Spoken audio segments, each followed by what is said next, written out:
An authentic woman is especially attractive because most women are actually not known as being very authentic, unfortunately. In this video, I want to give you 5 steps on how you actually can become and be authentic and honest, and at the same time feminine, with this goddess energy, true to yourself and true to the others. And being feminine and polite, considerate, does not exclude being authentic and honest. I will show you how to do that.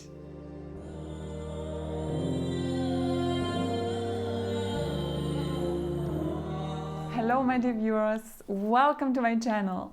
My name is Marlena. If you are not yet subscribed to the classy community, take a second and simply push the subscribe button and also activate the notification bell, because only then you will be notified every time I upload a new video. So before we start with the 5 steps, let's first take a look at the reason why most women or many women are afraid of being honest and authentic in specific situations, and also including situations with men or relationships. So there are 2 biggest fears or 2 main consequences that we women fear. So the first consequence is people might not like us anymore.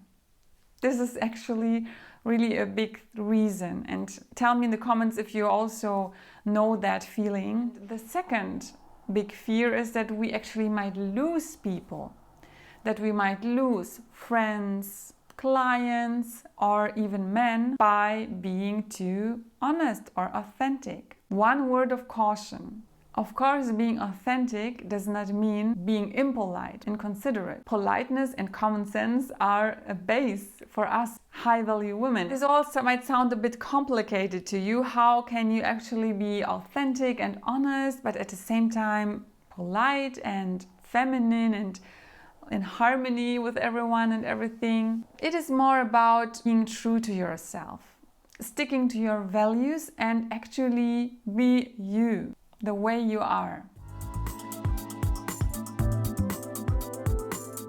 And the first step that will help you on this journey is to practice being authentic first in not dangerous situations. That means in situations in which there will be any consequences for you.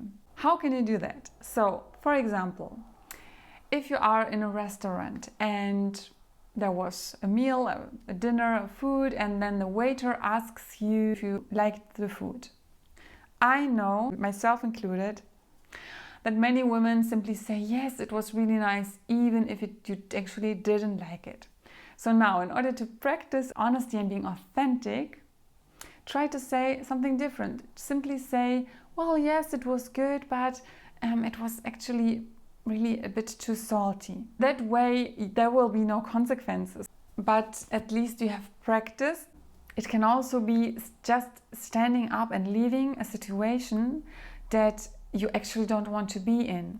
And here I'm referring to, for example, a big conference, some kind of show, or even a bad movie in the cinema. Situations in which it won't have any consequences if you leave them. Of course, if you're there with a date, maybe it's not the best idea to leave the cinema. But I mean, let's say you go alone to some kind of event or show or conference. Situations where it really doesn't matter if you are there or not. And many of us stay until the end out of politeness, or feeling that it will be polite to stay, or out of obligation. Don't do that. Simply leave the situation. Don't do it in an impolite way, of course. And by leaving the situations and sticking to yourself, you will practice being authentic and being honest. Step number 2. Now, ask yourself in which situations you would like to be more authentic and with whom.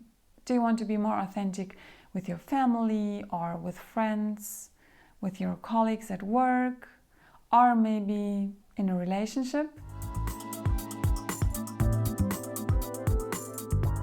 Step number 3. Practice the situations and write down what exactly you would like to say in those situations. Just write down some sentences and then visualize those situations and how you say those things in your mind. You can do that over and over again until you really feel comfortable with it. For example, you can imagine yourself telling your friend that what she said really hurt your feelings. Or you can simply wear that outfit that you always wanted to wear, but you were too shy to do it. Or it could also be that you imagine saying something in front of your colleagues without fear. Do the things that you have imagined in your mind before in reality. So now it is about transferring the situations from your mind into the real life. And I can tell you it won't be easy, but do it anyway. Just try to do it and you will see with the practice it will become more and more easy. And step number 5, analyze. So how did you feel after you practiced being authentic? In the best case, there were positive consequences and maybe you even had fun. And in the worst case, you felt bad. But this feeling will go away if you practice again and again. Don't feel overwhelmed. Just go back and try the steps again. So now I will quickly resume 5 steps for you. Number 1, practice in non-dangerous situations in which you don't have to expect any consequences. Number 2, ask yourself where you want to be more authentic and with whom. Number 3, imagine being authentic and saying specific sentences that you have thought about. Number 4, actually do those things in reality. Say those things in real situations, in real life. And number 5, analyze. How did you feel after being authentic?